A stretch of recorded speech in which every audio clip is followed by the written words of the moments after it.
Here we go. This is the Waymo driverless car. We're just getting into it. And David, who is the CEO of Dasuni, is opening it. The door handle opens from the app so that strangers don't take your own cab. Nice to see you. And this is the inside of the cab. So David's taken this cab before. So what do you feel about the Waymo driverless? Do you have to press go or does it? You have to start ride. Yeah, I'm going to buckle up. Okay. It won't go as much as I trust the technology. I wonder if it'll start without me doing my actually. Yes, I think my belt. It has started. Please make sure your seatbelt is fastened. Let's get some. For any Okay, it does. Press the call support Okay. button to speak with a rider support agent. So now, It's moaning about your belt though. okay, belt is done. How do you think? How far do you think this is away? I mean, this is actually here. This is in Phoenix, Arizona, and it is, what month is it? May 2024. There's another one going across there now. And I'm seeing more and more. I've seen more in Phoenix than I did in San Francisco. Even I believe it's quite big over here. Wow. So this is owned by Google. And what else is there? Arrival in 5 minutes. That's what time we'll arrive in. It's a Jaguar. Keep your hands off the wheel. And airbag. And say, other than that, it's just normal cab. There's a nice see-through sort of roof there. I don't know if that's on every model, but it probably is. I mean, yeah, the trust in the system has come about largely because you see so many of them about. And once you've been in it, it definitely is a great novelty at first. It's very, interesting. But you do see this is the future of driving. And when you see some articles about it where they say, well, you can free up a load of weight, you don't need the steering column, that can just be a passenger seat, or you can just change the whole dynamics of the car. You could have a more comfortable ride because you don't really need to see that steering wheel turning. I think it's quite good to see it on a turn. When next time we do a turn, it'd be good to see that. But it is amazing, like how it navigates left turns in America, because it's like so many 6-lane roads, are quite hard to do relatively, and the way it navigates them is pretty impressive. This is amazing. I mean, yeah, because a driver is probably costs more than the car itself. So like if we look at it, a driver in the US, it probably costs $50,000 a year, right?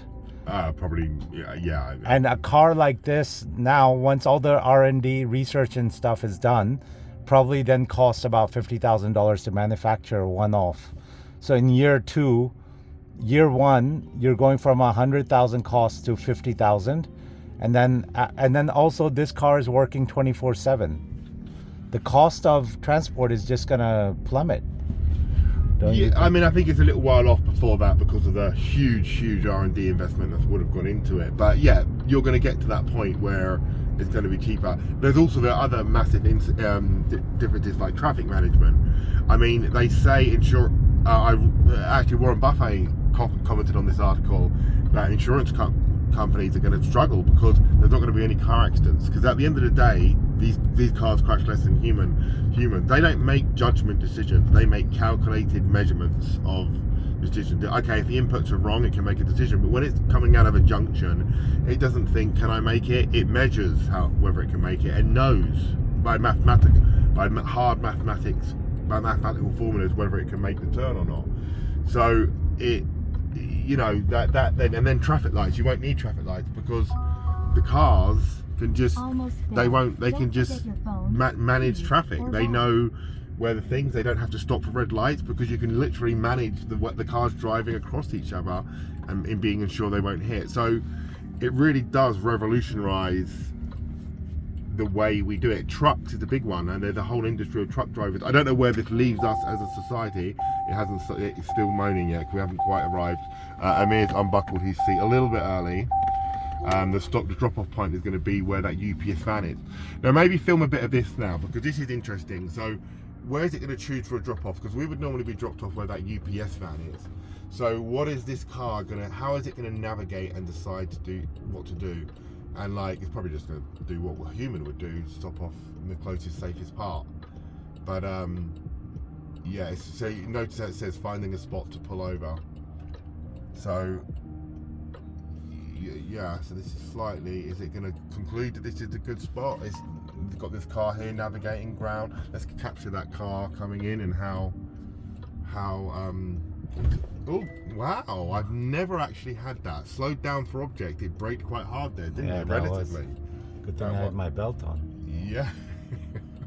I mean, it was there wasn't any imminent danger, but maybe the sensor picked up. Please make sure it's clear before exiting. Maybe the sensor picked up something. But anyway, we've arrived now, and therein completes our journey, other than getting out of the car. Pete? Okay, so this is the Waymo driverless car. There they are. Those are the cameras that are on top. And this is my friend David Chatou from Dusuni, and he loves it, and so do I. Take care. This is Waymo.